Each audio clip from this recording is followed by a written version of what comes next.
3. El enemigo interior. El sendero octuplo. El honor debe quedar satisfecho. El apotecario Evadón siguió esforzándose por salvarle la vida a Casto. Habían retirado la mitad superior de la armadura del guerrero y el torso al desnudo estaba desfigurado por una herida profunda. Varios pliegues de piel y trozos de músculo arrancados se extendían en todas direcciones como los pétalos de una flor sanguinolenta creada por la explosión de un proyectil de Volter.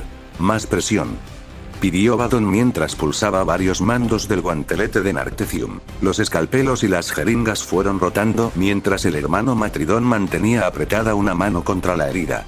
Matridón, que estaba actuando como ayudante de Vadón, era un Adeptus Astartes de los hijos del emperador que había perdido la otra mano en el combate anterior. Casto, cuyo cuerpo no dejaba de agitarse con fuerza, mantenía apretados los dientes para resistir un dolor que habría matado a cualquier otro que no fuera un Adeptus Astartes. Vadón escogió una de las jeringas y la clavó en el cuello de Casto. El vial montado en el guantelete se vació e inyectó una dosis de estimulantes en el sistema sanguíneo de Casto para mantener al corazón bombeando sangre alrededor de los órganos afectados. Casto se estremeció de nuevo y casi rompió la jeringa. «Manténlo quieto», le ordenó Vadón. «Sí, eso», dijo una voz a su espalda. «Manténlo quieto. Así será más fácil matarlo». Vadón alzó la cabeza con rapidez y vio a un guerrero con la armadura de un comandante general de los hijos del emperador. Llevaba en la mano un enorme martillo, y alrededor de la tremenda cabeza del arma centelleaban arcos de energía púrpura. El apotecario vio detrás de este primer guerrero una veintena de hijos del emperador con los detalles púrpuras y dorados típicos de sus armaduras, cuyas superficies brillaban por el polvo de pulido y el aceite protector. Supo de forma instantánea que no eran leales al emperador, y sintió como una mano fría le estrujaba el pecho al darse cuenta de que estaban acabados. «¿Quién eres?», le preguntó Vadón, aunque él ya conocía la respuesta. «Soy tu muerte, traidor», gritó Eidolon un momento antes de blandir el martillo en un poderoso arco para aplastar el cráneo de Vadón de un solo golpe. Cientos de hijos del emperador entraron en tromba en el palacio por la parte oriental convertidos en una marea de fuego y sangre. Cayeron primero sobre los heridos. Eidolon en persona acabó con aquellos que estaban esperando que Vadón los atendiera, y disfrutó de un modo especial al matar a los hijos del emperador leales que encontró allí. Los guerreros de su legión inundaron el palacio, y los defensores descubrieron horrorizados que uno de sus flancos había caído y que cada vez más y más traidores entraban en el palacio. La última batalla empezó a los pocos momentos. Los leales dieron la espalda a las defensas y se enfrentaron a los hijos del emperador. Los retroreactores de los marines de asalto les hicieron atravesar las cúpulas derruidas para luego aterrizar sobre las unidades de asalto de Eidolon. Los guerreros con las armas pesadas y los francotiradores de los exploradores, desplegados entre los muros a medio caer, abrieron fuego contra el enemigo lanzando una lluvia de proyectiles desde arriba. Se convirtió en una batalla sin direcciones ni frentes, ya que el combate se extendió hasta el mismo corazón del palacio del Señor del Coro. Cada Adeptus Astartes se convirtió en un ejército propio cuando se perdió toda coherencia de unidad, y cada guerrero luchó solo contra los enemigos que lo rodeaban. Las motocicletas de los hijos del emperador rugieron enloquecidas a través de los diferentes edificios del palacio y realizaron alocados circuitos por las cúpulas, disparando contra los Adeptus Astartes enemigos. Los Dreadnoughts agarraron los grandes trozos de piedras caídas con sus poderosos puños y los lanzaron contra los guerreros leales que defendían las barricadas contra las que tantos de sus compañeros habían muerto poco tiempo antes. Todo era una locura de horror y destrucción, con Eidolon en el mismo centro. El comandante general blandía su martillo y mataba a todos los que se acercaban al mismo tiempo que dirigía a sus guerreros hacia el corazón de las defensas. Luxedirae, con su cabello rubio y su sonrisa burlona, parecía estar completamente fuera de lugar entre las torres industriales oxidadas de la ciudad coral. A su lado, Sergar Targost, capitán de la séptima compañía, parecía encajar más en aquel sitio, ya que su piel, más curtida y oscura, y la pesada capa de piel estaban más acordes con un mundo masacrado. Sedirae se encontraba de pie sobre una gran pieza de maquinaria oxidada, delante de miles de hijos de Horus preparados para el combate. La pintura de guerra que mostraban en las placas pectorales estaba fresca todavía, y los nuevos estandartes, dedicados a las logias de guerreros, ondeaban al viento. «Hijos de Horus», gritó Sedirae con la voz llena de aquella confianza que lo embargaba con tanta facilidad. «Hemos estado esperando durante mucho tiempo que nuestras legiones hermanas nos abrieran la puerta para que podamos pasar por la espada a los que dudan y a los débiles de voluntad. Nuestra hora ha llegado por fin. El comandante general Eidolon ha conseguido romper la resistencia del asedio y ha llegado el momento de que demostremos a las demás legiones cómo luchan los hijos de Horus. Los guerreros lo vitorearon y alzaron bien en alto los estandartes de las logias para mostrar las distintas facetas de las creencias que formaban el substrato de la filosofía de cada logia. Una garra de bronce descendía del cielo para aplastar un mundo en su puño. Una estrella negra iluminaba con 8 rayos negros mortíferos una horda de enemigos, y una gran bestia alada con 2 cabezas se alzaba orgullosa sobre una montaña de cadáveres. Eran imágenes procedentes del más allá, sacadas de las palabras de los sacerdotes davinitas que podían mirar al interior del espacio disforme. Al mostrarlas en alto, los hijos de Horus también mostraban su lealtad a los poderes que el señor de la guerra había abrazado. El enemigo está desorganizado, volvió a gritar Sedirae para hacerse oír por encima de los victores. Caeremos sobre ellos y los barreremos. Ya conocéis vuestro deber, hijos de Horus, y todos sabéis que los senderos que habéis seguido hoy os han conducido hasta aquí. Estamos aquí para destruir los últimos vestigios de la vieja cruzada y marchar hacia el futuro. La confianza de Sedirae era contagiosa, y se dio cuenta de que ya estaban preparados. Targos dio un paso adelante y alzó los brazos. Tenía el rango de capitán de logía y conocía los secretos de los ritos davinitas, y por tanto era un guerrero tan respetado como un comandante. Abrió la boca y soltó un chorro de sílabas brutales, guturales y siniestras. Era la lengua de Davin convertida en una plegaria que rogaba por la victoria y el derramamiento de sangre. Los hijos de Horus contestaron a la plegaria y sus voces se alzaron en un incesante cántico cuyo eco resonó por todas las torres muertas de la ciudad coral. Y cuando se acabaron las plegarias, los hijos de Horus marcharon al combate. Las ráfagas de Volter cruzaron el aire alrededor de Tarbich. Las escuadras de exterminadores de los hijos del emperador acribillaron la cúpula central, mientras que de la destrozada galería le llegaba el sonido de los brutales combates cuerpo a cuerpo. Tarbich se agachó y echó a correr en esa postura. Los disparos de Volter agujerearon el suelo e hicieron saltar trozos de piedra a su paso hasta que logró llegar a la posición donde el hermano Solaten y la escuadra Nassicae se habían puesto a cubierto. Solaten y aproximadamente unos 30 hijos del emperador leales estaban inmovilizados por el fuego enemigo detrás de una enorme columna derribada. Entre ellos había unos cuantos lobos lunares. ¿Qué es lo que ha pasado, en nombre del emperador?, preguntó Tarbich a gritos. ¿Cómo han logrado entrar? No lo sé, señor, contestó Solaten. Han llegado desde el este. Tendríamos que haber recibido alguna clase de advertencia, dijo Tarbich. Ese es el sector de Lucius. ¿Lo has llegado a ver? ¿A Lucius? No, debe de haber caído. Tarbich negó con la cabeza. No es probable. Tengo que encontrarlo. No podemos quedarnos aquí, le indicó Solaten. Tenemos que retirarnos, y no podremos esperarlo. Tarbich se limitó a asentir. Sabía que tenía que intentar encontrar a Lucius, aunque tan solo fuera para recuperar su cuerpo. Dudaba mucho que su amigo hubiera muerto, pero en mitad de aquella matanza, todo era posible. Muy bien, dijo Tarbich por fin. Adelante. Replegaos de forma ordenada hacia las cúpulas interiores y el templo. Allí hay más barricadas. Vamos. Y no me esperéis. Asomó un momento la cabeza por encima de la columna y disparó una ráfaga contra los hijos del emperador de Eidolon, que se estaban desplegando como un enjambre al otro lado de la cúpula. Los guerreros leales comenzaron también a efectuar fuego de cobertura cuando las diferentes escuadras iniciaron las maniobras de repliegue de forma ordenada. La cúpula que se extendía entre él y su objetivo estaba sembrada de cadáveres. Algunos de ellos habían quedado convertidos en masas irreconocibles de carne desgarrada. Esperó a que sus guerreros hubieran logrado separarse una buena distancia de sus enemigos antes de salir corriendo para ponerse a cubierto en otro lugar. Varios disparos de Volter abrieron agujeros en el suelo a su lado, pero logró ponerse a salvo detrás de otra columna, a la que tuvo que llegar rodando. Luego reptó lo más velozmente que pudo para alcanzar el pasillo que salía de la cúpula y rodeaba la circunferencia repleta de columnas en dirección al ala este del palacio del señor del coro. Lucius estaba en algún lugar entre esas ruinas, y Tarbich tenía que encontrarlo. Loken se agachó y se tiró de cabeza al suelo, donde resbaló unos metros sobre las losas ennegrecidas de la plaza. El palacio se alzó sobre su cabeza sin dejar de girar mientras él rodaba hasta quedar boca abajo para luego disparar contra el devorador de mundos más cercano.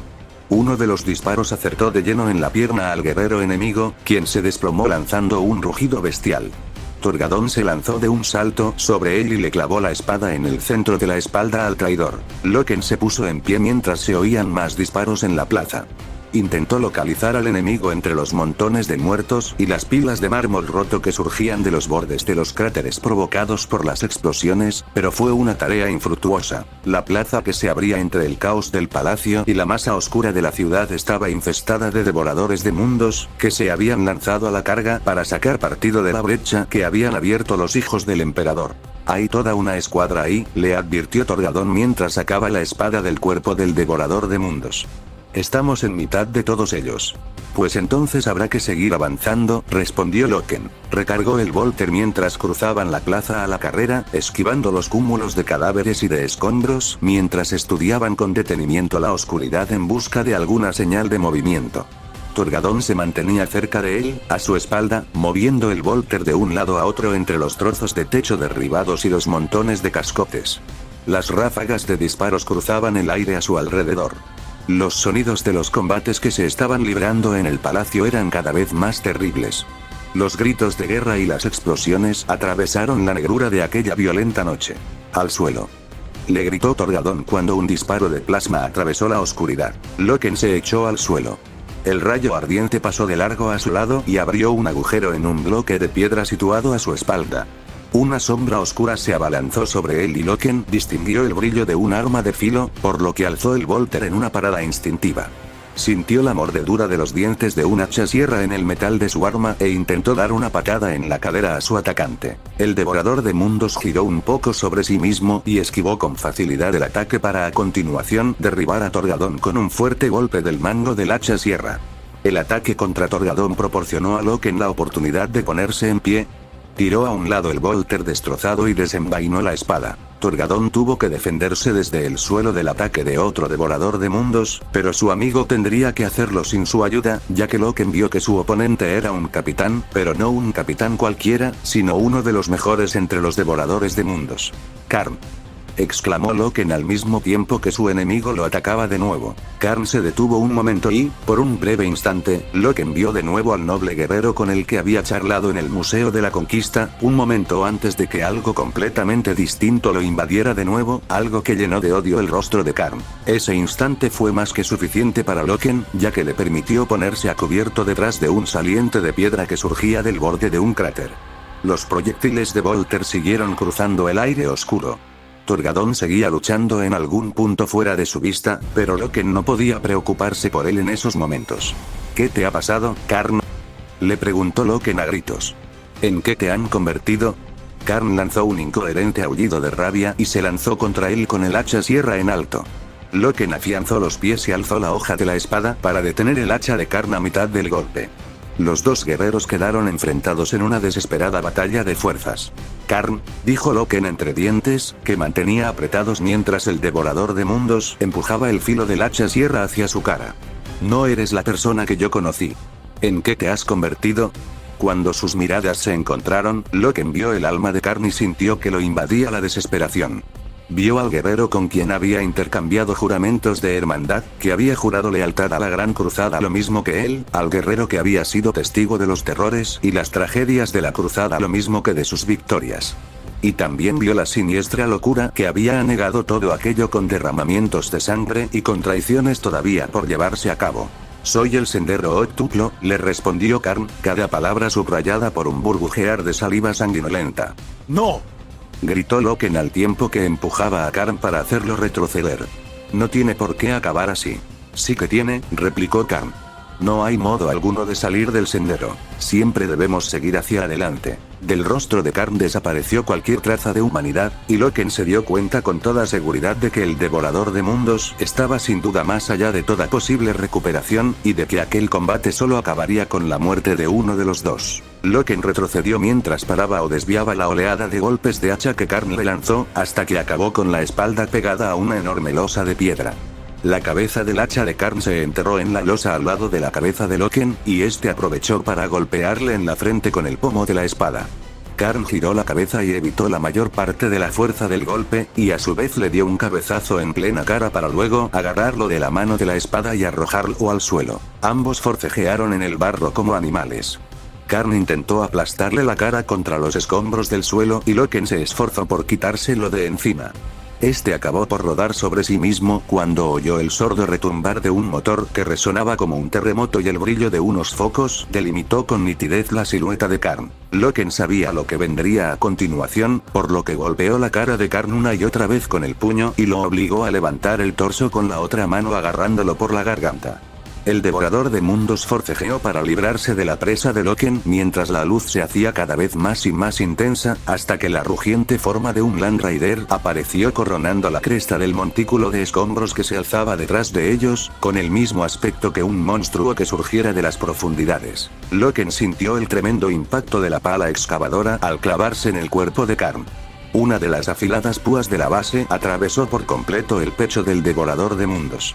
Loken soltó el cuerpo de su enemigo y rodó sobre sí mismo hasta el borde del cráter, mientras el Land Raider se alzaba de nuevo y se llevaba consigo a Karn, que no dejaba de forcejear. El poderoso tanque retumbó al contactar de nuevo su parte delantera contra el suelo, y Loken se apretó contra el barro mientras pasaba a su lado, con el rugiente motor a pocos centímetros de él. Un momento después el tanque siguió avanzando rugiente, llevando delante de él al empalado devorador de mundos, como si se tratase de un sanguinolento trofeo.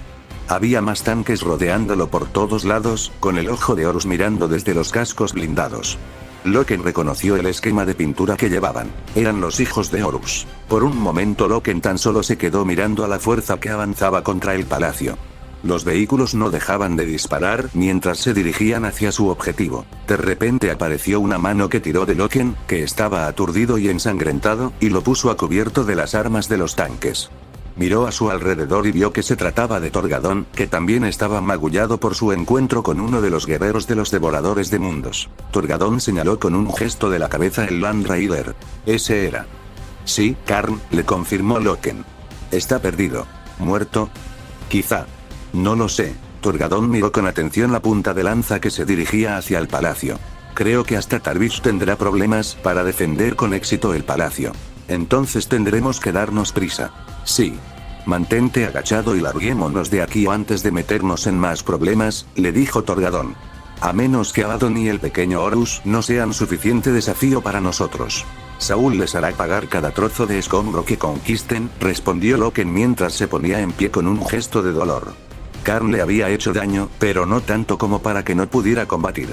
Hagamos por él que esto merezca la pena. Los dos amigos se dispusieron de nuevo a cruzar la plaza llena de escombros en dirección a la Basílica Macariana. Allí se encontraba la última oportunidad de lograr una victoria en Isban III. El sonido de los combates resonaba por doquier, de modo que Tarvis se mantuvo pegado a las sombras mientras se abría paso con cuidado entre las ruinas hacia el ala oriental del palacio.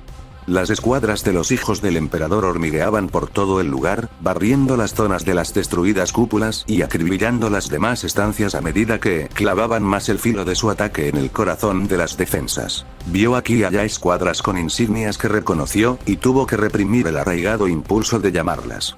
Sin embargo, aquellos guerreros se habían convertido en enemigos, y no se produciría una bienvenida fraternal o un saludo entre camaradas si lo descubrían. La propia obsesión que mostraba aquel ataque estaba favoreciendo a Tarvis, ya que aquellos guerreros tenían la misma estrechez de miras que Eidolon y estaban concentrados únicamente en conseguir el trofeo que representaba el palacio más que en estar atentos a lo que era el campo de batalla. Tarvis pensó mientras se deslizaba en silencio a través del destrozado edificio iluminado por los destellos estroboscópicos que, por una vez, los defectos de Eidolon trabajaban a su favor. Vas a tener que estar más atento a la disciplina de combate, Eidolon, susurró. Si no, alguien te va a hacer pagar por ello. Los sectores orientales que había asignado a Lucius y a sus guerreros para que los vigilaran y defendieran eran ruinas ya bombardeadas, donde los frescos que antes mostraban las paredes habían quedado borrados por la tormenta de fuego y las grandes estatuas de los jardines habían quedado pulverizadas por las continuas explosiones y los combates que se habían librado de forma incesante a lo largo de los meses anteriores. Haber logrado resistir tanto tiempo ya era un milagro en sí mismo, y Tarvis no estaba tan ciego como para no saber que aquello no podría durar mucho más. Vio decenas de cuerpos y los comprobó uno por uno para saber si el espadachín había caído. Los cuerpos eran de guerreros que conocía, guerreros que lo habían obedecido en los combates del palacio y que confiaban en que podría conducirlos a la victoria.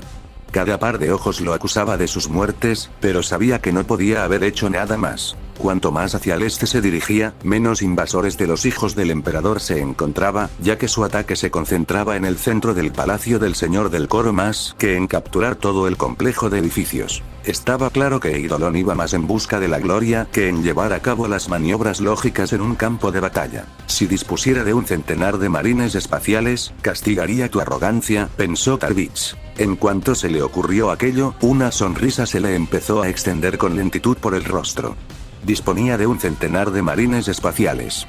Cierto, estaban trabados en combate, pero si existía una fuerza de guerreros en toda la galaxia que fuera capaz de retirarse de un combate de un modo ordenado y pasarle el testigo a una fuerza aliada en mitad de una lucha desesperada, esa era la legión de los hijos del emperador. Se agazapó a la sombra de una estatua caída y abrió un canal de comunicación.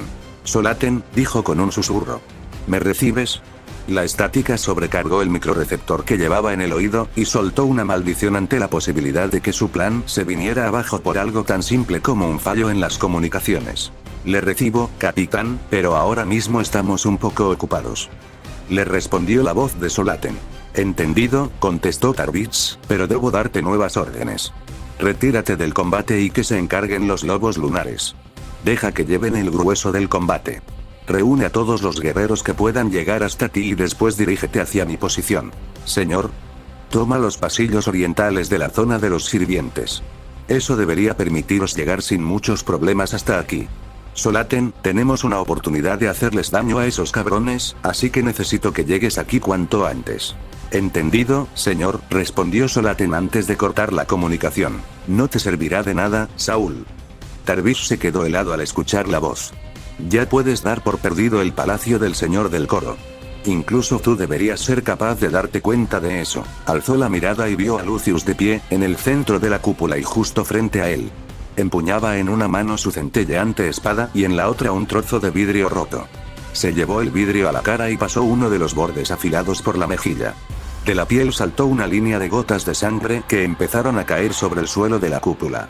Lucius, dijo Tarbich, sorprendido, mientras se ponía en pie para acercarse al espadachín. Creí que habías muerto. De repente, la brillante luz de las estrellas llenó la cúpula y Tarbich vio que estaba repleta de cadáveres de los hijos del emperador, pero no eran traidores, sino guerreros leales al emperador. Se dio cuenta de que ni uno solo de ellos había caído víctima de un disparo, sino que los habían matado de un tajo con un arma de terrible filo. Casi habían despedazado a aquellos guerreros, y una horrible sospecha se apoderó de su mente. ¿Muerto? Yo. ¿Recuerdas lo que Loken me dijo cuando lo humillé en una de las jaulas de entrenamiento? Tarbich asintió con gesto precavido. Dijo que siempre habría alguien que te podría vencer. ¿Y recuerdas lo que le contesté? Sí, le respondió Tarbich mientras se llevaba la mano a la empuñadura de la espada ancha. Le dijiste, no en esta vida. Tienes buena memoria, le comentó Lucius, y dejó caer el ensangrentado fragmento de vidrio al suelo. ¿Para qué es esa última cicatriz? Le preguntó Tarbich. Lucius le sonrió, aunque no había amabilidad alguna en el gesto. Es para ti, Saúl. El gran foro de la Basílica Macariana era un desierto de huesos convertidos en ceniza, ya que cuando las primeras bombas víricas comenzaron a caer, miles de hispanianos se habían congregado allí con la esperanza de que la sede del Parlamento, situada en uno de los extremos del foro, los acogería. Habían abarrotado el lugar y habían muerto allí, y sus cuerpos achicharrados recordaban un pantano antiguo, del que se alzaban las columnas que delimitaban el foro por tres lados. En el cuarto se encontraba la sede del Parlamento propiamente dicha, manchada por los negros zarcillos de ceniza que se alzaban desde el foro. El edificio había sido la sede del Parlamento Civil de la ciudad coral, una contrapartida a los nobles que gobernaban desde el palacio del señor del coro, pero los ciudadanos importantes que se habían refugiado en el interior habían muerto con la misma infalibilidad que lo había hecho la plebe que se había quedado fuera. Loken atravesó el mar de huesos ennegrecidos con la espada en la mano mientras cruzaba la capa de ceniza y restos óseos. Una calavera le sonrió y lo miró de forma acusadora con las cuencas quemadas y vacías de los ojos. A su espalda, Torgadón cubría el foro que se encontraba más allá de ellos. Espera, le dijo Loken en voz baja. Torgadón se detuvo y miró a su alrededor. ¿Son ellos? No lo sé. Quizá. Loken alzó la vista hacia la sede del Parlamento. Al otro lado se distinguía la silueta de una aeronave, un Stormbird con el esquema de color de los hijos de Horus. Lo que es seguro es que alguien ha aterrizado aquí. Continuaron avanzando hasta llegar al borde del edificio del Parlamento. Luego subieron por los pulidos peldaños de mármol. Las grandes puertas estaban fabricadas originariamente con gruesas planchas de roble tachonado de metal, pero el virus las había devorado y la tormenta de fuego las había convertido en cenizas. ¿Entramos?, preguntó Torgadón. Loken asintió. De repente deseó no haber ido hasta allí, ya que lo había asaltado una horrible sensación ominosa. Miró a Torgadón, y también deseó que se le ocurrieran unas palabras adecuadas que decirle antes de que dieran aquellos últimos y fatídicos pasos. Torgadón pareció entender lo que estaba pensando. Sí, lo sé, pero ¿qué otra elección teníamos?, le dijo a Loken.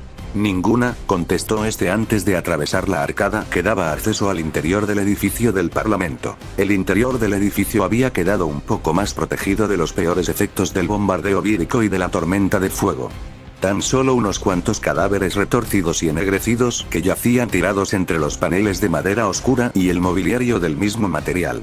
Las paredes del edificio circular estaban adornadas con frescos, algo borrados, del magnífico pasado de la ciudad coral, donde se contaban su crecimiento y sus conquistas. Los bancos y las mesas para votar del Parlamento estaban dispuestos alrededor de una plataforma central, donde había un atril, que era desde donde se pronunciaban los discursos y los debates. En aquella plataforma, de pie delante del atril, estaban Ezequiel y Abaddon y Horus Aximando. «Nos has traicionado», exclamó Tarvitz. El dolor y el desengaño eran demasiado fuertes para poder soportarlos. Has matado a tus propios hombres y has dejado que Eidolon y los suyos entren en el palacio, ¿no es así? Así es, respondió Lucius blandiendo la espada en grandes arcos alrededor del cuerpo para soltar los músculos y prepararse para el combate que Tarvitz sabía que era inevitable.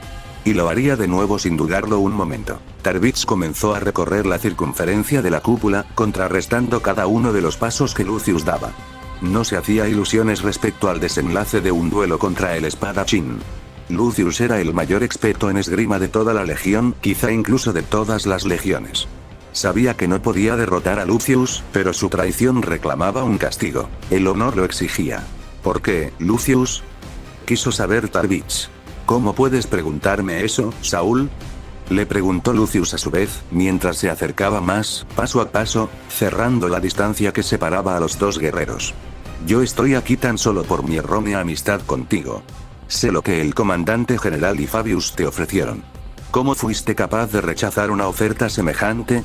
Era una abominación, Lucius, le contestó Tarvitz, a sabiendas de que debía mantener hablando a Lucius todo el tiempo que pudiera. ¿Manipular la semilla genética? ¿Cómo te atreves a creer que el emperador permitiría algo semejante? ¿El emperador?, replicó Lucius, echándose a reír. ¿Estás seguro de que desaprobaría algo así? Solo tienes que fijarte en lo que hizo para crear a los primarcas. ¿Es que acaso nosotros no somos productos de la manipulación genética? Los experimentos que Fabius está realizando son el siguiente paso lógico en esa cadena de evolución. Somos una raza superior y debemos establecer con claridad esa superioridad sobre cualquier ser de clase inferior que se interponga en nuestro camino. Incluso aunque esos seres sean tus camaradas. Le soltó Tarvitz, señalando con un gesto circular de la espada los cadáveres que se extendían por toda la superficie de la cúpula. Lucius se encogió de hombros. Incluso sobre ellos. Iba a unirme de nuevo a mi legión, y ellos intentaron impedírmelo. ¿Qué otra opción me quedaba? Intentaron lo mismo que tú quieres hacer ahora. ¿Me matarías a mí también?, le preguntó Tarvitz. Después de todos los años que hemos luchado hombro con hombro. No intentes apelar a mis sentimientos, le advirtió Lucius. Soy mejor que tú y voy a lograr grandes hazañas al servicio de mi legión. Ni tú ni ningún sentimiento de lealtad equivocado vais a detenerme. Lucius alzó la hoja de la espada y se colocó en posición de combate. Tarvitz se acercó a él. De repente pareció que la cúpula se quedaba conteniendo la respiración mientras los dos guerreros daban vueltas uno alrededor del otro en busca de algún punto débil en la guardia de su oponente. Tarvitz desenvainó el cuchillo de combate y lo empuñó en la mano izquierda con la punta hacia abajo. Era consciente de que frente a Lucius le haría falta interponer tantas armas como humanamente le fuera posible. Tarvitz sabía que ya no quedaban más palabras que decir. Aquello únicamente podía acabar de un modo sangriento. Saltó sin advertencia previa sobre Lucius y lo atacó con el cuchillo, pero se dio cuenta de inmediato de que Lucius había estado esperando aquella maniobra. Su oponente se echó a un lado y bajó con rapidez la empuñadura de la espada para golpearlo en la mano y hacerle soltar el cuchillo. Lucius se agachó cuando Tarvis giró sobre sí mismo y lanzó un mandoble alto con la espada. La afilada hoja de Tarvis no cortó más que el aire y Lucius le dio un codazo en plena cara. Tarvis se apartó trastabillando y esperando recibir en cualquier momento un tajo de la espada de Lucius, pero este se limitó a alejarse con una sonrisa en los labios y a dar vueltas alrededor de él sobre la punta de los pies. El espadachín estaba jugando con él, y Tarvis sintió que la rabia lo invadía ante semejante burla. Lucius avanzó hacia Tarvis y lo atacó con la rapidez de una serpiente con una estocada al estómago. Tarvis detuvo el golpe y giró la espada sobre la muñeca por encima del arma de Lucius para lanzarle un tajo contra el cuello, pero el espadachín también había previsto aquella maniobra y esquivó ágilmente y con facilidad el golpe. Tarvis volvió a atacar de manera fulminante y su espada se convirtió en un borrón resplandeciente que obligó a Lucius a retroceder paso a paso. El espadachín detuvo un feroz golpe dirigido a su entrepierna y giró sobre sí mismo mientras se reía y lanzaba una relampagueante estocada de respuesta. Tarvis vio la afilada hoja surcar el aire y supo en esa fracción de segundo que no sería capaz de impedir que lo alcanzara. Se echó hacia atrás, pero sintió una descarga de dolor agónico cuando el filo de la hoja cargada de energía se le clavó profundamente en un costado. Se llevó la mano a la herida mientras la sangre le bajaba chorreando por la armadura y jadeó por el dolor antes de que los dispensadores de la propia armadura le inyectaran estimulantes que lo bloquearan. Tarvis retrocedió ante Lucius y este lo siguió con una sonrisa de anticipación en los labios. Saúl, si eso es lo mejor que lo puedes hacer, será mejor que te rindas ahora mismo, se burló Lucius. Te prometo que no sufrirás. Estaba a punto de decirte lo mismo, Lucius, le contestó Tarvis entre jadeos y alzando de nuevo la espada. Los dos guerreros empezaron otra vez a intercambiar golpes y las espadas se convirtieron en unas manchas alargadas de color plateado y azul cuando una lluvia de chispas surgió de las afiladas hojas. Tarvis luchó con cada milésima de valor, de fuerza y de habilidad, pero sabía que era algo completamente inútil. Lucius detuvo todos y cada uno de sus ataques con facilidad, y le propinó golpe tras golpe sin demasiado esfuerzo, abriéndole una serie de cortes en la piel lo suficientemente profundos como para hacerlo sangrar y que le dolieran, pero no lo bastante como para matarlo. Tarvis sintió el sabor de la sangre en la comisura de la boca cuando lo alcanzó otro golpe. Una herida, se burló Lucius. Una herida palpable. Tarvis sabía que estaba luchando ya con sus últimas fuerzas y que el combate no iba a durar mucho más. Lucius no tardaría en aburrirse de aquel pobre enfrentamiento y acabaría con él, pero quizá lo había retenido allí el tiempo suficiente. ¿Ya has tenido bastante?, le preguntó Tarvis entre toses. No tienes por qué morir aquí. Lucius inclinó la cabeza hacia un lado mientras avanzaba de nuevo hacia él. ¿Lo dices en serio, verdad? ¿Crees de verdad que puedes vencerme? Tarvis asintió y después escupió un chorro de sangre. Vamos, inténtalo de nuevo si de verdad crees que puedes matarme. Lucius se lanzó a un nuevo ataque y Tarvis dejó caer la espada para saltar a por él. Lucius se quedó sorprendido ante aquella maniobra tan obviamente suicida y tardó una fracción de segundo más de la cuenta en esquivar el ataque de Tarvis. Los dos guerreros chocaron en el aire y Tarvis le dio un tremendo puñetazo en la cara a Lucius. El espadachín giró el rostro para intentar amortiguar la fuerza del golpe, pero Tarvis no le dio la oportunidad de recuperar el equilibrio y ambos cayeron al suelo, donde propinó otro terrible golpe en la cara a su antiguo camarada. A Lucius se le escapó la espada, que cayó repiqueteando al suelo. Entonces también él se puso a luchar a puñetazos y codazos, con pies y rodillas. En un combate tan cuerpo a cuerpo la habilidad con la espada era algo totalmente irrelevante, y Tarvis dejó que todo su odio y toda su furia se descargaran en cada uno de los fortísimos golpes que le propinó a Lucius. Ambos rodaron y forcejearon como matones callejeros. Tarvis no cesó de propinar tremendos puñetazos a Lucius, unos golpes que hubieran bastado para matar 10 veces a un humano normal. El espadachín intentó por todos los medios quitarse de encima a Tarvis. También recuerdo lo que Loken te enseñó la primera vez que te venció, le dijo Tarvis cuando detectó con el rabillo del ojo un movimiento en la cúpula. Comprende a tu oponente y haz lo que sea necesario para derribarlo. Soltó a Lucius y rodó para alejarse de él todo lo que pudo. El espadachín se incorporó de un salto y corrió gateando hacia su espada. Ahora, Solaten, gritó Tarvis. Mátalo. Nos ha traicionado a todos. Vio como Lucius se daba la vuelta hacia la entrada de la cúpula y veía a Solaten y a los guerreros que éste había conseguido reunir para unirse a él. Solaten obedeció la orden de Tarvis de un modo instantáneo, como debía hacerlo un buen hijo del emperador, y en la cúpula resonó el estruendo de las ráfagas de proyectiles de Volter. Lucius saltó a un lado para apartarse, pero ni siquiera él fue lo bastante veloz para evitar la andanada de disparos explosivos. El cuerpo de Lucius se estremeció bajo la lluvia de impactos, y de su armadura salieron chorros de chispas y de sangre. Rodó por el suelo y se arrastró hacia un agujero abierto en la pared por los anteriores combates, mientras los disparos de los hijos del emperador leales seguían impactándole en la armadura. «¡Matadlo!», gritó Tarvis, pero Lucius fue mucho más veloz de lo que ninguno de ellos creyó que fuera posible y se lanzó de cabeza hacia el agujero mientras los proyectiles acribillaban los frescos chamuscados que lo rodeaban. Tarvis se puso en pie y se acercó trastabillando hasta el lugar donde Lucius había desaparecido. Más allá de la cúpula, el resto del recinto exterior del palacio era un paisaje de pesadilla cubierto de cráteres y de ruinas ennegrecidas. Una capa de humo flotaba sobre el campo de batalla en que se había convertido el palacio. Tarvis dio un fuerte puñetazo a la pared, al comprobar que el espadachín se había desvanecido. «Capitán Tarvis», lo llamó Solaten. «Hemos venido, como nos ordenó». Tarvis cesó en la búsqueda de Lucius y dejó su frustración a un lado para concentrarse en el asunto más urgente: el contraataque contra los guerreros de Eidolon. «Gracias, Solaten. Te debo la vida». El otro guerrero se limitó a asentir mientras Tarvis recogía un Volter caído en el suelo. Comprobó el cargador para asegurarse de que estaba lleno. «Y ahora, vamos», dijo con gesto ceñudo. «Vamos a enseñar a esos cabrones cómo luchan de verdad los hijos del emperador».